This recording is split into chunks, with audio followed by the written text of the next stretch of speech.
नमस्कार मु Suchismita आपनका निजरा BL Suchismita vlogs को स्वागत करूची एथि रहबा मोरा लाइफस्टाइल ट्रैवल और मोरा real life moment. Hi hello मैं गोटे वीडियो नहीं आसी तो आपण मैंने तो पार्ट 1 देखी थे बर्तमान पार्ट 2 तो बेसी लंग हो पार्ट 2 आ गोटे कली। तो ये आम कि वर्षा हो जाता बहुत जोर वर्षा है तो मंदिर भी जापार न था से आम पहुँचला अलरेडी लेट भी हो गला 6टा पाखापाखि गला। तो आम भाविलु खाई जीवु सकाल जेहेतु किसी खाई नथिलु तो खाई ही जीवाकू बाहरलु। तो ये आम समस्ते बसी जाइलु खावाई तो ये खाଇବା बाड़ी सारापर समस्ते ये आराम से बस खाई नहीं खाई सारापर आम मंदिर को जीवु बोली बाहर तो ये आराम से बस आम खाइलु।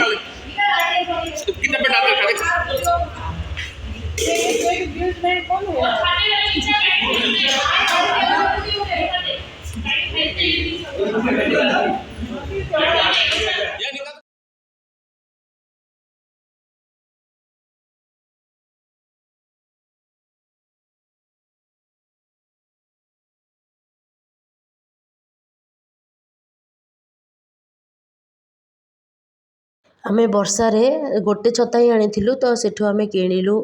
आ गोटे गोटे रेनिकोटे यूज एंड थ्रोर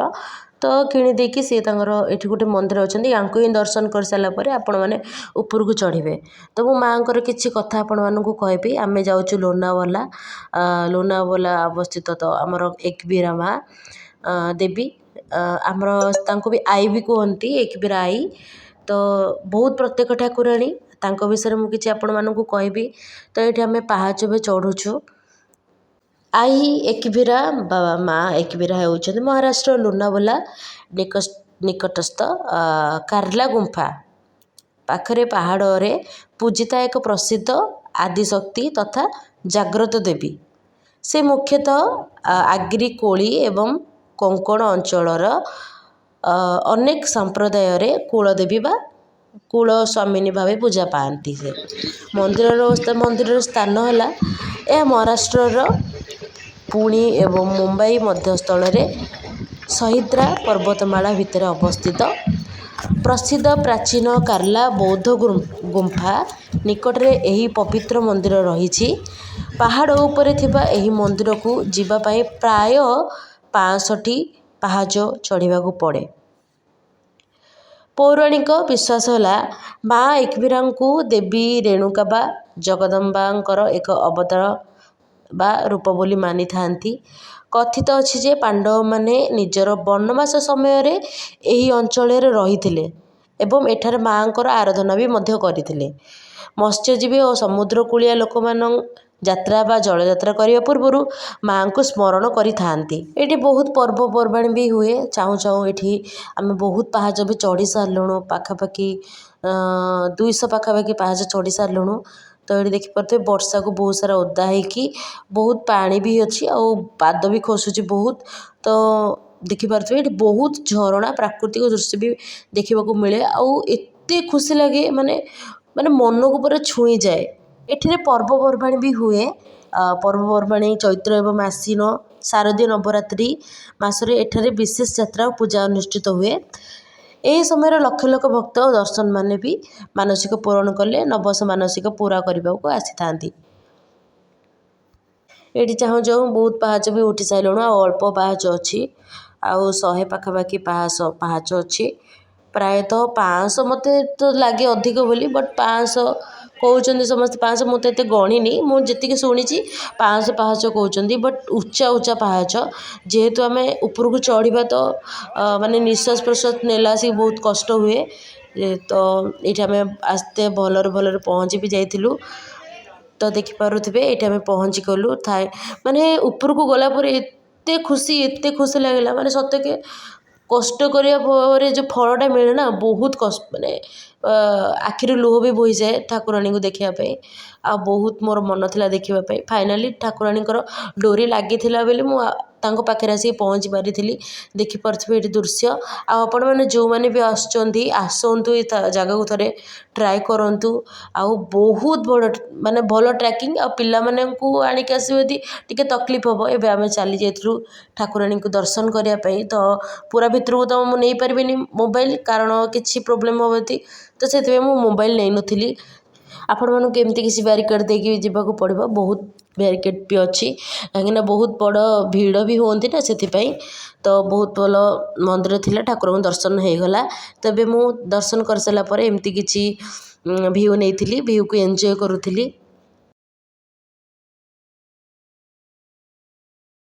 तो ये देखिपे मुझे पहाड़ आपण मानक देखा केमती सब नेचर थिला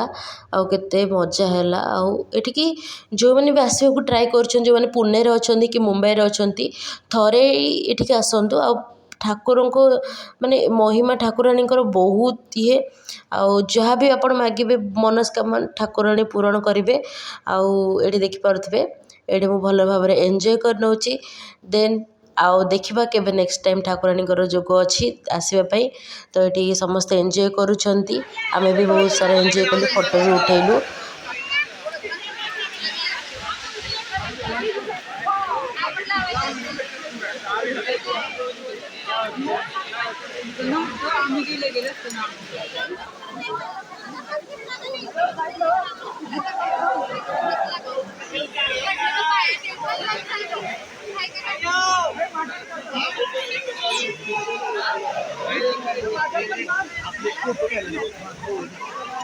फाइनाली भलरे भल दर्शन सारिकी आमे बाहरी पड़ू आमर पुणी रिटर्न यात्रा को रिटर्न यात्रा रे एते कष्ट हुए चढ़ाटा जी कष्ट रिटर्न से भी कष्ट हुए आसार भी चल हो जाए किंतु बहुत जोर गोड़ पेन होता बहुत जोरे आबे तो भयस बोर्ड दूसरी जेहेतु मु दर्शन सारिकी आसिली हेरी तो माने आसला आम दिज पड़ी जर थंडा आउ गोड़ एत जोर पेन होता आउ फाइनाली तौक आसिकी एबे आम ठाकुराणी गोटे फोटो भी किणिलु आउ मु पूजा भी करी आउ मते बहुत भल लगी मंदिर भल लगी भ्यू भल लगी सब बढ़िया लगी बट वर्षा टी प्रोब्लेम कला वर्षा होता जेहेतु टी ओधा जाइलु से बहुत ठंडा खास भी हो जाऊला आउ एबे चलू आम रिटर्न जीवाई पुणी रिटर्न जावाई बाहरलु आउ गोटे कथा मोर मन नहीं ये चिक्की पसंद आउ बहुत सारा ड्राई फ्रुट्स चिक्की सबू चिक्की माने बढ़िया बढ़िया चिक्की मिले ये आम भी 2 पैकेट नहीं आसलु तेज आम गाड़ी में बसिकी पुणी बाहर पड़लु राति गलानी अलरेडी केतटा 8:30 9टा पाखापाखि गलानी देखिपे घाटी आम केते ऊपर अच्छे देखिपे मो तलू गुणुला सी माने मो मुंड माने कहीं जाऊला बहुत बहुत बहुत बढ़िया घाटीटा यहाँ आउ एंजॉय भी लगे आपण मानू एबे आमे आस्ते आस्ते जाऊँ घर को देखा केतटा राति होची मु तो ए भॉइस बोर्ड दूची प्रायतः मु घर को आसला बेलू 11:30 पाखापाखि गलानी तो ये एंजॉय करते आपण मैंने घाटी को आड़े समस्त टे टायर्ड होगी शोई पड़ी गाड़ी रे आउ मोर ये भिडियोटा को एंड करुँची कहीं चार्ज भी ना मोबाइल रे आउ टायर्ड भी हो जाइए बट टिके रेस्ट करी तो जब मो भिडियोटा भल लगी था please like share comment subscribe निश्चिंत करेंगे।